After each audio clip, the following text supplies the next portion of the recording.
Okay, तो हम start कर रहे हैं अपना chapter surface area and volumes. ठीक है, देखो सरफेस एरिया का मतलब क्या होता है, पहले ये समझते हैं सरफेस एरिया एंड वॉल्यूम में फर्क क्या होता है। पहले ये बताइए, सरफेस एरिया हम किस चीज का निकालते हैं, जब हमारे पास कोई प्लेन सरफेस है, फॉर एग्जाम्पल ये रेक्टेंगल है हमारा या कोई स्क्वायर है, ठीक है, इनका तो हम निकालते हैं जिसमें लेंथ होती है और ब्रेथ होती है। लेंथ है, ये ब्रेथ है। स्क्वायर में लेंथ और ब्रेथ सेम होती है, उसको हम साइड बोल देते हैं। तो जिस ऑब्जेक्ट में हमारी सिर्फ दो डायमेंशन होती है, डायमेंशन का मतलब क्या होता है, जैसे लेंथ और ब्रेथ, स्क्वायर और रेक्टेंगल में हमारी दो डायमेंशन है, प्लेन सरफेस है, उसका हम क्या निकालते हैं, सरफेस एरिया।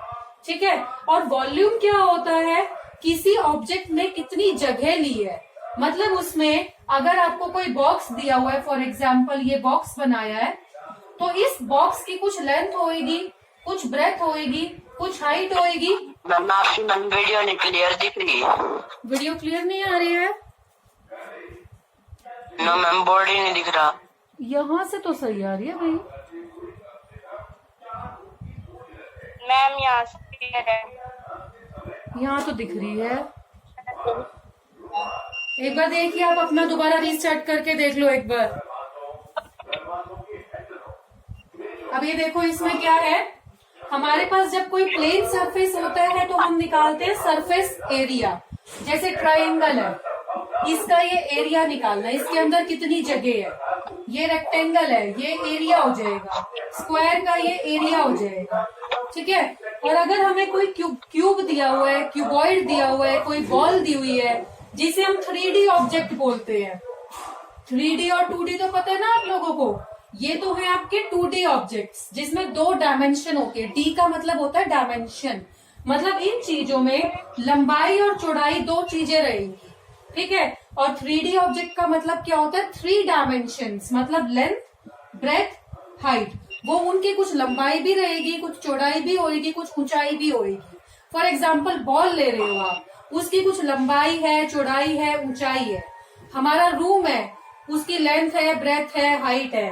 कोई कोन है, जोकर कैप की तरह कोन होती है, इसकी भी कुछ लंबाई, चौड़ाई, ऊंचाई, वो आपका वॉल्यूम होता है। समझ में आ गया? 3D ऑब्जेक्ट के केस में वॉल्यूम निकाला जाता है, उसके अंदर कितनी स्पेस है। और एरिया क्या होता है, जैसे ये प्लेन सरफेस है तो ये एरिया कितना है। फॉर एग्जाम्पल आपको कोई खेत है, खेत में आपको मिट्टी डालनी है, तो कितनी मिट्टी है उसमें, वो आपका एरिया होएगा। मतलब उसको प्लेन करना है, सीमेंट लगवानी है, वो एरिया निकाला जाता है। और वॉल्यूम क्या होता है, मान लो ये रूम है आपका, उसके अंदर कितनी हवा है, या कोई बॉक्स ले लिया आपने, उसके अंदर कितना पानी आएगा, तो वो जो स्पेस होती है वो वॉल्यूम होती है। ठीक है, एरिया और वॉल्यूम में अंतर समझ में आया? इसके बाद हम चलते हैं, फर्स्ट एक्सरसाइज है, इसमें आप करेंगे क्यूब और क्यूबॉइड। ठीक है, तो ना एक तो फर्स्ट पेज आप जो है फॉर्मूलेज के लिए बना लेना। यहाँ पे आप टेबल बनाएंगे, यहाँ पे क्या लिखोगे, shape, name of the shape, या क्या लिखते हो यहाँ पे, नेम, यहाँ पे शेप उसकी बनाएंगे, देन उसका सरफेस एरिया, और यहाँ लिखेंगे उसका वॉल्यूम। देखो फॉर एग्जाम्पल मैं एक क्यूब बना रही हूँ। जो क्यूब होता है, फॉर एग्जाम्पल आपका डाइस होता है, दैट इज अ क्यूब। ठीक है ना, समझ में आया ना आपको?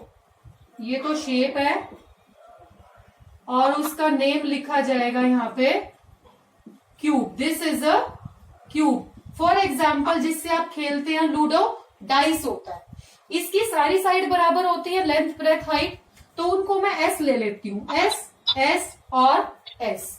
ठीक है, अब जो सरफेस एरिया होता है वो भी दो टाइप का होता है, एक होता है लेटरल सरफेस एरिया और एक होता है टोटल सरफेस एरिया। लेटरल का मतलब क्या होता है, जैसे फॉर एग्जाम्पल जिस कमरे में आप बैठे हो, उसकी अगर मैं 4 दीवारें ले लेती हूँ, ऊपर की छत और नीचे का फ्लोर छोड़ देती हूँ, ओनली जो 4 दीवारों का एरिया होता है, इसको हम एरिया ऑफ 4 वॉल्स भी बोलते हैं। तो ये होता है हमारा लेटरल सरफेस एरिया। ठीक है, समझ में आ गया इतना? इसके बाद हम चलते हैं, इसका एरिया कितना होता है। देखो जहां आप बैठे हो, 4 दीवारें आपको आपके आसपास दिख रही है। ठीक है, मान लो ये सारी के सारी दीवारें रेक्टेंगल ना होके स्क्वायर हो, मतलब एक क्यूब में आप बैठे हो, किसी क्यूब के अंदर, तो सारी दीवारें स्क्वायर दिखेंगी आपको। तो जो दीवार आपके सामने है उस दीवार का एरिया क्या होएगा, साइड इंटू साइड एस का स्क्वायर होएगा। ऐसी जो दीवार आपके पीछे है उसका एरिया भी एस इंटू एस होएगा। देखो जो दीवारें होंगी वो ऐसी होंगी ना, ये दीवार है, दिस इज द वॉल जो आपके सामने है, तो इसका एरिया कितना होएगा, एस इंटू एस, एस का स्क्वायर। ऐसी ही दीवार आपके पीछे है, वो भी एस स्क्वायर होएगी, ठीक है। ऐसी ही दीवार आपके लेफ्ट हैंड साइड में है, ऐसी ही दीवार आपके राइट हैंड साइड में है। तो 4 दीवारें हैं, तो कितना हो जाएगा, 4s स्क्वायर, ठीक है। इसके बाद आ जाओ टोटल सरफेस। टोटल का मतलब ऊपर की छत और नीचे का फ्लोर। अब आप क्यूब के अंदर बैठे हो तो सारी दीवारें एक जैसी हैं, मतलब जो छत है ना आपकी वो भी ऐसी है, एस बाय एस की, ठीक है। छत का एरिया भी एस स्क्वायर होएगा और जो फ्लोर है उसका एरिया भी कितना होएगा, S into S, S square. ये आपका छत का एरिया हो गया, ये फ्लोर का एरिया। तो 4s स्क्वायर तो पहले ही था, 2 और मिल जाएंगे, ठीक है। तो कितना हो जाएगा, 4s square plus 2s square, that is 6s square. ये समझ में आया भाई?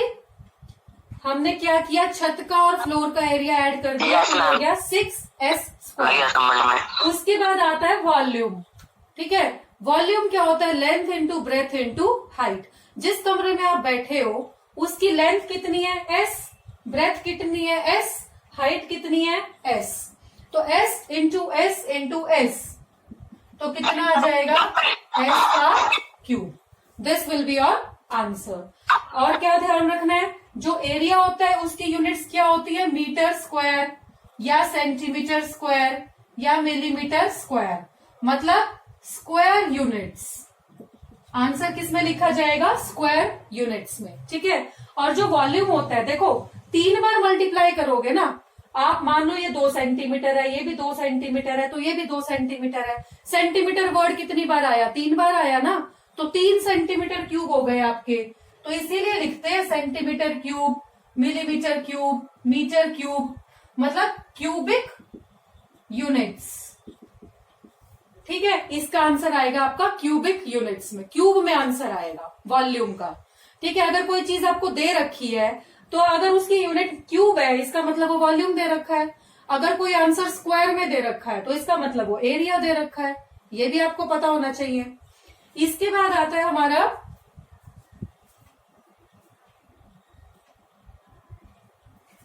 हाँ जी, इसके बाद आएगा हमारा क्यूबॉइड। क्यूबॉइड है जिस कमरे में आप बैठे हो जिसकी लेंथ, ब्रेथ और हाइट अलग अलग है। आवाज आ रही है मेरे सबको मेरी? Yes ma'am. Okay, yes ma'am. Okay okay, very good. Cuboid है ये जिस कमरे में आप बैठे हो, ठीक है। अब क्या है, हाइट तो है ऊंचाई, आपकी दीवार की जो ऊंचाई है, मान लो 10 फुट पे लेंटर है आपका या 8 फुट पे, बाकी एक लंबाई है और एक चौड़ाई है, ओके। तो अब ये बताओ, 4 दीवारें जो आपके आसपास है उनका एरिया लेना है हमें। लेटरल सरफेस मतलब एरिया ऑफ 4 वॉल्स। जो दीवार आपके सामने है, जहां आप बैठे हो ना, आपके सामने वो दीवार है, ठीक है। तो वो एक रेक्टेंगल टाइप में दिख रही होगी आपको। ये ऊंचाई है आपके कमरे की h, ठीक है। और ये जो नीचे वाली लाइन है दिस इज ब्रेथ, ले लो, मैं उसको b ले रही हूँ, ठीक है। कम चौड़ा है, मान लो b ले लिया। तो इस रेक्टेंगल का एरिया क्या होएगा, इस दीवार का b इंटू एच होएगा। सिमिलरली ऐसी ही दीवार आपके पीछे है जिसकी ऊंचाई h है और ये जो चीज है ये b है, तो इस दीवार का एरिया क्या होएगा, b इंटू एच। तो 2 दीवारें तो आपके पास आ गई b इंटू एच की, ठीक है। फिर एक दीवार आपके लेफ्ट हैंड साइड में है और एक राइट हैंड साइड में है। वो दीवारें कैसी हैं, देखिए, ऊंचाई उनकी भी h है, ये चीज उनकी भी h है, पर नीचे वाली चीज क्या हो जाएगी, l, ठीक है। नीचे वाली चीज डिफरेंट हो गई ना, पहले वाली दीवार की b थी और दूसरे वाली दीवार की क्या हो गई, l। तो इस दीवार का एरिया कितना हो गया, l इंटू एच। ऐसे ही एक दीवार राइट साइड है, ऐसे ही एक दीवार लेफ्ट साइड है, तो हमारे पास दो दीवारें हैं 2LH। ये समझ में आया भाई यहां तक? 2BH plus 2LH। तो दोनों को हमें क्या करना है? कंबाइन करना है। कंबाइन करेंगे तो हमारे पास क्या आ जाएगा? 2BH plus 2LH। क्या करेंगे? 2H कॉमन ले लेंगे, L प्लस B। ये हो गया आपका 4 दीवारों का एरिया। या तो ऐसे याद कर लो या ऐसे याद कर लो, कैसे भी याद कर सकते हो। ठीक है, आपको पता होना चाहिए कि 2BH 2LH होएगा, आसपास की जो दीवारें हैं, और उसमें H कॉमन ले लिया। इसके बाद आ जाओ आपका total surface area. Most important, इसको ध्यान से समझना। जो हमारी छत है और जो हमारा फ्लोर है, इसको देखो आप, फ्लोर को देखो। जो आपका फ्लोर है वो इस तरह से है, ठीक है। उसमें 2 डायमेंशंस हैं, उसमें ऊंचाई तो नहीं आ रही ना कमरे की। जो आपका फ्लोर है उसकी लाइनों को देखो, एक आपको L मिलेगा, एक आपको B मिलेगा। एक तरफ लंबाई, एक तरफ चौड़ाई ऐसी मिलेगी, उसमें ऊंचाई तो कहीं नहीं आ रही। तो फ्लोर का area, this is your floor. Floor का एरिया क्या होता है? L into B। ये क्वेश्चन वैसे भी आ जाता है कि फ्लोर और सीलिंग का एरिया क्या होता है?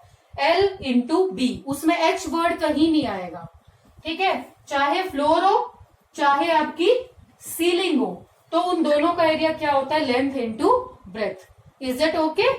तो हमारे पास फ्लोर का एरिया भी LB हो गया और छत का एरिया भी LB हो गया। तो टोटल कितना हो गया? 2LB हो गया। फ्लोर प्लस सीलिंग कितना हो गया? 2LB। ठीक है, अब देखो टोटल सरफेस एरिया कैसे निकालेंगे। हमारे पास ये 2BH और 2LH तो पहले ही था 4 दीवारों का। अब छत का कितना आया था? 2 इंटू L इंटू B। छत का और फ्लोर का 2LB आ गया था। LB ऊपर का, LB नीचे का। 2 कॉमन ले लो, BH plus LH plus LB। This is the total surface area of the room. समझ में आ गया? मान लो इस कमरे में मुझे ना पेंट कराना है, ठीक है, नीचे भी कराना है, उसके फ्लोर पे भी कराना है, 4 दीवारों पे भी कराना है, ऊपर भी कराना है, तो ये फॉर्मूला लगेगा। ठीक है, मान लो सिर्फ 4 दीवारों पे पेंट कराना है तो ये फॉर्मूला लगेगा। समझ में आ रहा है? और मान लो 4 दीवारों पे और छत पे पेंट कराना हो तो हम क्या कर सकते हैं? 4 दीवारें हैं और साथ में छत है, तो क्या करेंगे भाई? ये लगाएंगे 4 दीवारों का, और छत का कितना होता है? L into B। साथ में L इंटू B प्लस कर देंगे अगर हमें छत भी चाहिए तो। समझ में आ रहा है ना ये अंतर दोनों में? ठीक है, इसके बाद चलते हैं वॉल्यूम पे। Volume length into breadth into height. ये सिंपल सा फॉर्मूला है, length into breadth into height. ठीक है, इसका आंसर भी आपका क्यूबिक मीटर्स में आएगा, क्यूबिक मीटर, क्यूबिक सेंटीमीटर। तो इज इट ओके? वॉल्यूम कब निकालते हैं? मान लो इस कमरे में मुझे पूरे में पानी भरना है, या पूरे में मेरे को मिट्टी भरनी है, या कुछ भी, कितनी हवा है इसके अंदर, स्पेस ऑक्यूपाइड, वो होता है हमारा वॉल्यूम। समझ में आ गया भाई? ठीक है, तो ये आप फॉर्मूलेज लिख Yes, लेना। ma'am. इसके बाद चलते हैं हमारे क्वेश्चंस की तरफ। Question number first of this exercise. मैं यहाँ आपको फॉर्मूले लिख के दे रही हूँ। मान लो आपका क्यूब है तो उसका होएगा 4s स्क्वायर, ये होएगा lateral surface area. 6s square total surface area, s cube होएगा वॉल्यूम। और क्यूबॉइड में 2 into H L plus B, ये होएगा लेटरल सरफेस एरिया या एरिया ऑफ 4 वॉल्स जो होता है, 4 वॉल्स का। ठीक है, उसके बाद आपका 2 into LB plus BH plus HL, ये होएगा टोटल सरफेस एरिया। उसके बाद L into B into H, ये होएगा आपका वॉल्यूम। ठीक है भाई? Now first question is, a plastic box 1.5 metre long, एक प्लास्टिक बॉक्स है, एक्सरसाइज 13.1। एक प्लास्टिक बॉक्स है हमारे पास, दिस टाइप ऑफ क्यूबॉइड की शेप का है, which is 1.5 metre long, 1.25 metre wide and 65 centimetre deep. Deep का मतलब उसकी हाइट है 65 centimetre. It is open at the top. Top portion इसका ओपन है, मतलब ऊपर उसके कुछ नहीं लगा हुआ। अच्छा, हमें निकालना है ignoring the thickness of plastic sheet determine the area of sheet required for making the box. अब इस बॉक्स को बनाने में कितना आपकी शीट रिक्वायर हुई है। अब शीट लगी कहाँ कहाँ हुई है, 4 तो दीवारों पे लगी हुई है और शीट नीचे लगी हुई है, ऊपर तो नहीं लगी हुई ना। 4 दीवारें और नीचे का फ्लोर। हमें निकालना है एरिया ऑफ शीट नीडेड। तो ये क्या होएगा, एरिया ऑफ 4 वॉल्स, 4 दीवारों पे शीट लगी हुई है, प्लस एरिया ऑफ फ्लोर, और नीचे हमारे शीट लगी हुई है। ठीक है, टॉप पे नहीं लगी हुई। अब 4 दीवार, सबसे पहले यहां मैं लिखती हूँ लेंथ कितनी है, ब्रेथ कितनी है, हाइट कितनी है। लेंथ है 1.5 मीटर, ब्रेथ है 1.25 मीटर, हाइट है 65 सेंटीमीटर। अब इसको चेंज करना पड़ेगा क्योंकि सारी चीजें या तो सेंटीमीटर में होनी चाहिए या फिर मीटर में होनी चाहिए। तो मैं इसको मीटर में चेंज कर रही हूँ। 65/100 दैट इज 0.65 मीटर्स। ये आंसर आ गया। ठीक है, मतलब लेंथ, ब्रेथ और हाइट आ गई। अब पुट करते हैं। 4 दीवारों का एरिया क्या होता है आपका, ये होता है 2 × H L + B। और फ्लोर का एरिया क्या होता है, मैंने बताया था नीचे फ्लोर का एरिया क्या होता है, उसमें हाइट नहीं आती, L × B। ठीक है, नाउ वैल्यूज पुट करेंगे। H की वैल्यू कितनी है 0.65, L + B मतलब 1.5 + 1.25 प्लस L × B 1.5 × 1.25। तो इसके बाद आपका आंसर आ जाएगा 1.30। ये हो गया आपका 2.75। इनको आप मल्टीप्लाई करेंगे 1.25 को 1.5 से। बताओ बेकर के कितना आएगा ये।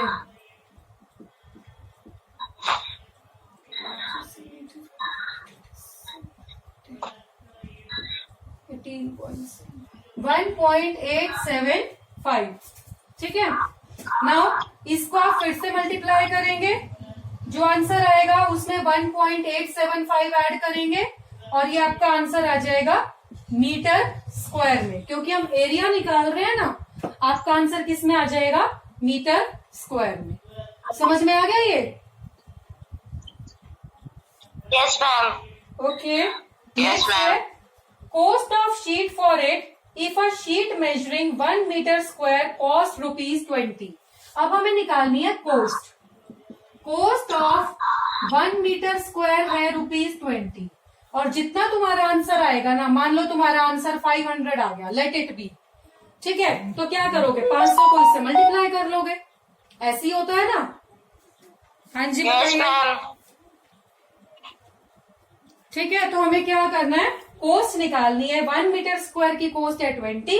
तो जितना हमारा आंसर आया है उसको हम मल्टीप्लाई कर देंगे 20 से and we will get the answer. समझ में आ गया भाई। मैं आपको यहाँ पे आंसर चेक करके बताती हूँ। 13.1 5.45, यहाँ 5.45 आ रहा है आपका। ठीक है, तो 5.45 से इसको मल्टीप्लाई कर लेना and you will get your answer. समझ में आ गया पूरा क्वेश्चन। आगे चले। जस्ट हमने इसमें क्या किया है, एक बॉक्स था, ऊपर से उसका कोई ढक्कन नहीं था। ठीक है, और उसमें कितना कार्डबोर्ड या कितनी शीट यूज हुई है, तो वो कैसे निकालेंगे। 4 दीवारें हैं उस बॉक्स की, तो एरिया ऑफ 4 वॉल्स, और नीचे का फ्लोर है उसका, तो फ्लोर का क्या होता है L × B। फ्लोर में आप देखिए अपने कमरे में, फ्लोर का मुझे एरिया निकालना हो तो वहां पे हाइट तो यूज नहीं होएगी ना, वो जो फ्लोर है वो L × B है। ठीक है, तो आपको सारी चीजें पता ही है, L पता है, B पता है, H पता है, पुट कीजिए and you will get the answer. Is it okay. तो हम चलते हैं सेकेंड क्वेश्चन की तरफ।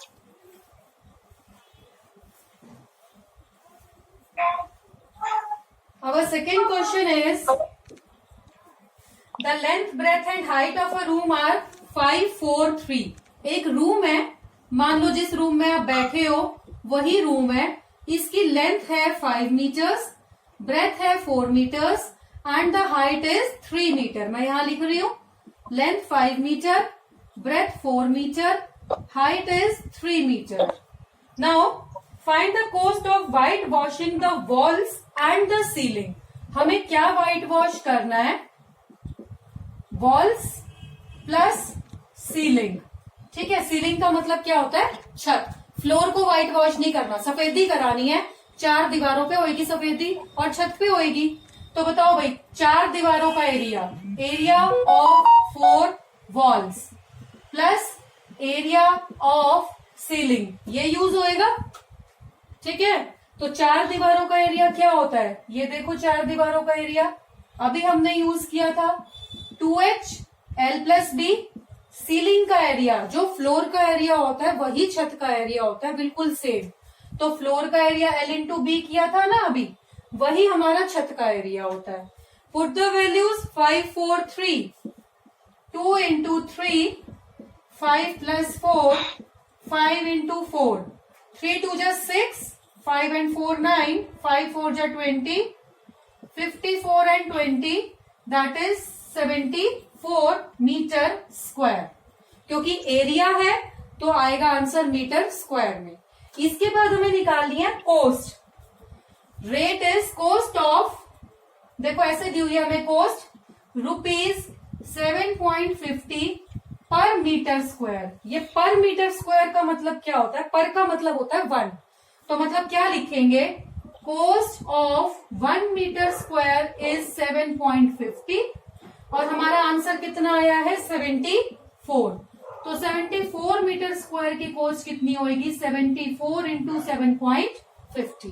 ठीक है, समझ में आ गया भाई? ये समझ में आया? 1 मीटर की कॉस्ट हमारी 7.50 है, तो 74 मीटर स्क्वायर की कॉस्ट कितनी होगी? तो यहां से आपको ये आंसर मिल जाएगा 13.555 समथिंग आंसर दिया हुआ है। आप चेक करके देख लेना निकाल के। मेथड समझ में आ गया? करना क्या है? 4 दीवारें लेनी है और छत लेनी है। व्हाइट वॉश कराना है, फ्लोर पे व्हाइट वॉश नहीं होता है। ठीक है, तो 4 दीवारों का एरिया होता है 2H L प्लस B और छत का एरिया क्या होता है? L into B। ठीक है, तो दिस इज द फॉर्मूला। अच्छा, इसको ना हम एक और मेथड से कर सकते हैं। हम क्या कर सकते हैं? हम पूरे कमरे का एरिया निकाल ले जिसमें फ्लोर इंक्लूडेड होता है। पूरे कमरे का एरिया क्या होता है भाई? Total surface area. Total surface area होता है 2LB plus BH plus LH, ये होता है हमारा टोटल सरफेस एरिया। अगर मैं टोटल सरफेस एरिया में से फ्लोर को माइनस कर दूं तो भी तो मेरा रिक्वायर्ड आंसर आ जाएगा। मुझे क्या चाहिए? 4 दीवारें चाहिए और छत चाहिए। तो अगर मैं टोटल में से फ्लोर को माइनस कर देती हूँ, माइनस एरिया ऑफ फ्लोर, तो भी मेरा आंसर आ जाएगा। और एरिया ऑफ फ्लोर कितना होता है?